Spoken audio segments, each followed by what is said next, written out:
Peninsula in Cross River to Cameroon in 2006. The territory was completely ceded to Cameroon on August 14, 2008, exactly 2 years after the first part of it was transferred. The commemoration of the 15th anniversary of the retrocession of Bakassi to Cameroon is being planned for the days ahead. As Cameroon prepares for different elections in 2020, 5 stakeholders are currently meeting in the Nice geared towards seeking measures to ameliorate the entire electoral process. Our reporter Hyacinth has the rest of the story. The 2023-2025 electoral cycle kick-started after the March 12 senatorial elections in Cameroon. Elections Cameroon is therefore gearing up to organize 4 different elections in 2025. The municipal and parliamentary elections, elections of regional councillors, and the presidential polls.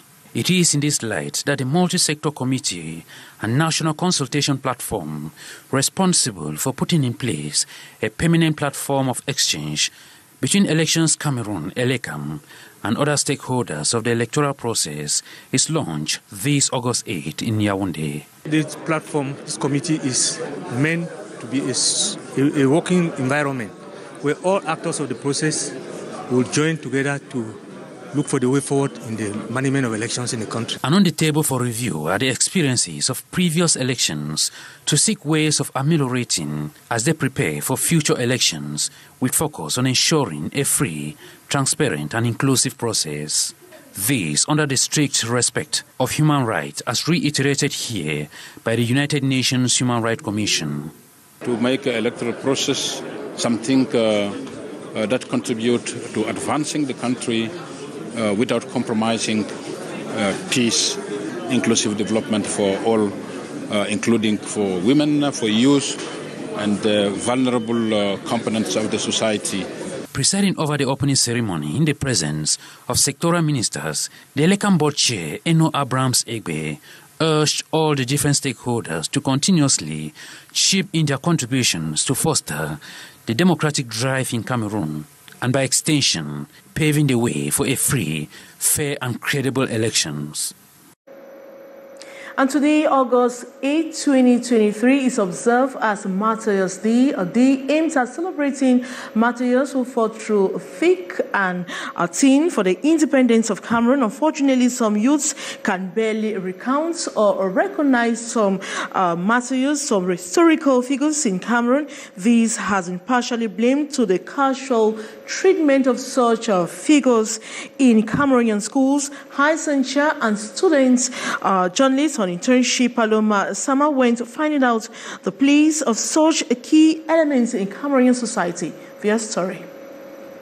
Rudolph Douala Mangabel, Enes Wanji, Robin Omnyobe are some of the historical figures that battled with their lives for the independence of Cameroon.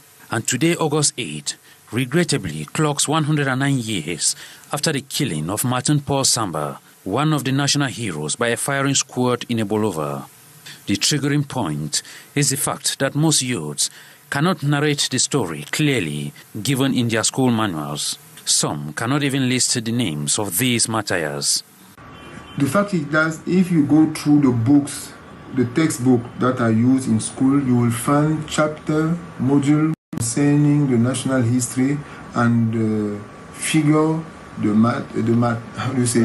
martyr and the hero of our national history.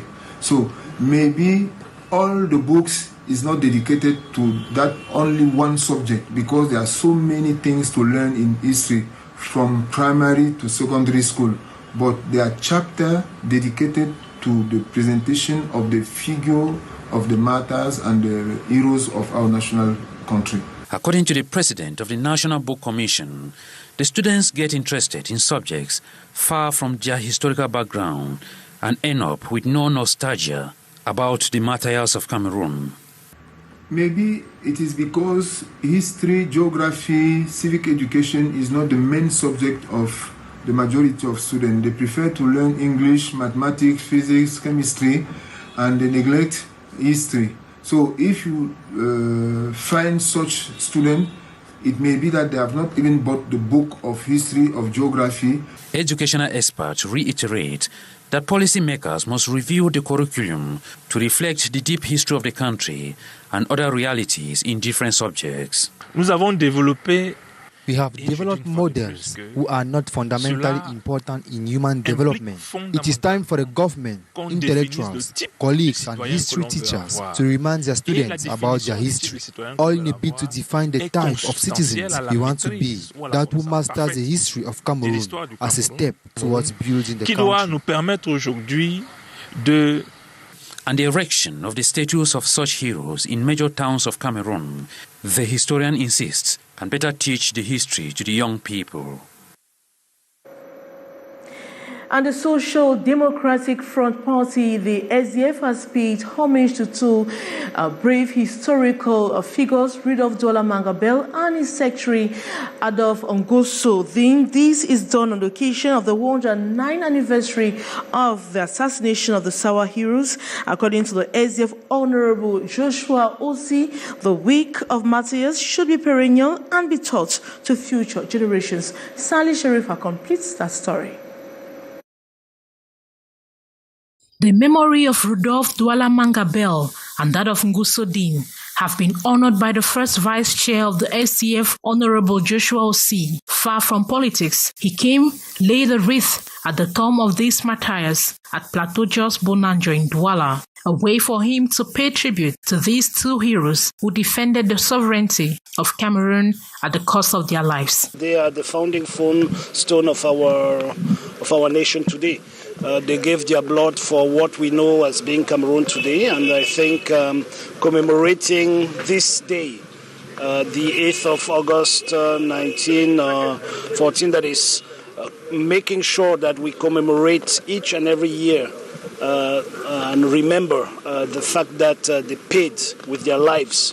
Honorable Osi and some members of the National Executive Committee joined many others to commemorate the 109th anniversary of the tragic death of Rudolph Douala Mangabel and Adolphe Ngoso.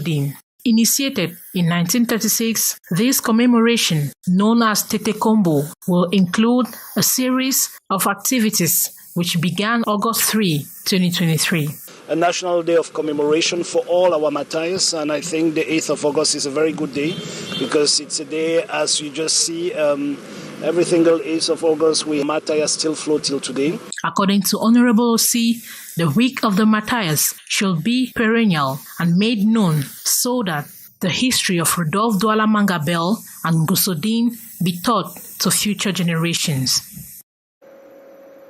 And consternation among family members of the 6th Divisional delegates killed 2 years ago by independent forces in Dian Division in the southwest region of Cameroon, as the remains of the victims have been exhumed, being rekindled at the time. Southwest inhabitants' hearts almost turned the page of the sad incident. More with our reporter, Ines Ondwambala.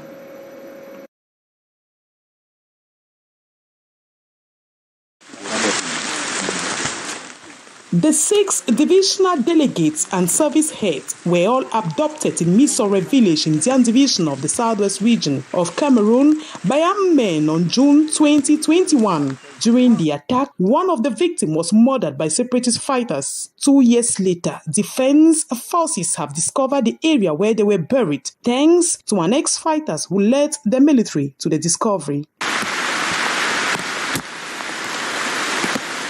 The remains of the 5 divisional delegates were exhumed and taken to the Limbe Regional Hospital mortuary in Fako Division of the Southwest region.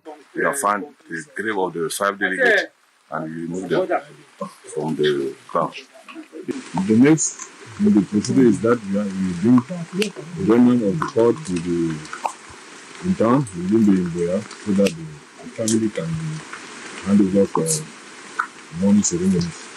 It is worth noting that the incident has left the Southwest inhabitants and family members of the victims in total shock and consternation.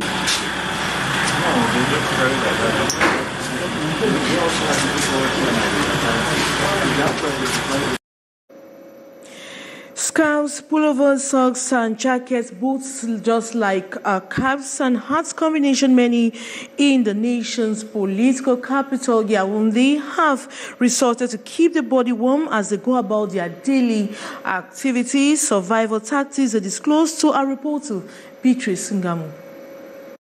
Another chilly morning today, Tuesday, in Yaoundé. The cold just unbearable. Patience, a clothes vendor, is armed from toe to head with a pair of socks, long-sleeve pullover, and scarf around her neck to cohabit with the new weather. I wear thick cloth because when I'm wearing light cloth, I feel very, very cold. Sometimes I'll put down the tent and I cover a thick blanket. Yeah. Then I also wear thick cloth and I wear socks. This climate has been raining in the city for quite some time now. A drastic switch from the mild early morning cold. Like Patience, Yaoundé inhabitants are in the scarves, socks, pullover, jackets, boots, hats, cap protection mode. Have a cold bath every morning, a warm one, because it helps. All you have to do is put on thick clothes. It is not easy. The climate is very rude. I come out every morning with a pullover and it protects me. The cold is also accompanied by a dry wind, making the already disturbing situation more worrisome. It is a need which adapts to cold. We try to go in for these measures in order to avoid catching cold and other diseases. Climate experts are calling on the population to dress warm, drink warm liquids, eat warm food, stay indoors if necessary during this period, to stay safe during this detrimental and unhealthy season. And that was it for this edition of the Primetime Newscast in the English language on Canal International. Thanks so much for watching. But coming up next is a debrief with Lil Piaget. As for me, I'll be back same time tomorrow. Good night.